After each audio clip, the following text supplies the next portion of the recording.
এই south town প্রজেক্টটি হচ্ছে দক্ষিণবঙ্গের প্রবেশদ্বার এবং সবচেয়ে উত্তম কথা হচ্ছে যে এই বরিশাল এবং খুলনা বিভাগের 21টি জেলার মানুষ এই পথটা ধরেই তাদের ঢাকা শহরে ঢুকতে হয়। আমি 1 মাসের ভিতরে আমার বন্ধুদেরকে নিয়ে যে প্লটটি আমি নিয়েছি সেই প্লটটি এই কর্তৃপক্ষ আমাদেরকে দলিল করে দিয়েছে। আমরা খুব সন্তুষ্ট।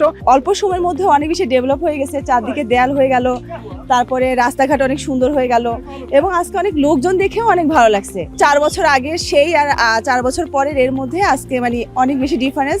এখন ডেভেলপমেন্ট অনেক দ্রুত। এখানে এখনই থাকার মতো অবস্থা, যে কেউ এসে এখানে আমরা বসবাস করতে পারি। মসজিদ করছে অনেক আগে, খুবই এটা আসলে আশাবাঞ্জক। তারপরে স্কুল কলেজ হবে। শুনলাম 200 ফ্যামিলি অলরেডি এখানে বাস করছে। এখন একটা হাই টাইম এটা আরো ডেভেলপ হবে। এখানে যে সুনিবিড় সুন্দর পরিবেশ, এখানে যে কারো ভালো লাগবে এবং ঢাকার খুব কাছে এবং সুন্দর সুপরিসর রাস্তাঘাট, মসজিদ, খেলার মাঠ সমস্ত কিছু এই সাউথ টাউনে বিদ্যমান রয়েছে। সাউথ টাউন দিচ্ছে আপনাকে সম্পূর্ণ রেডি প্লট এবং ইনস্ট্যান্ট সাফ কবলা করে দলিল। আপনি সাউথ টাউনের সৌন্দর্য দেখে মুগ্ধ হতে বাধ্য। তাই সরজমিনে আমাদের প্রকল্পটি পরিদর্শন করে জীবনের শ্রেষ্ঠ সিদ্ধান্ত নিন।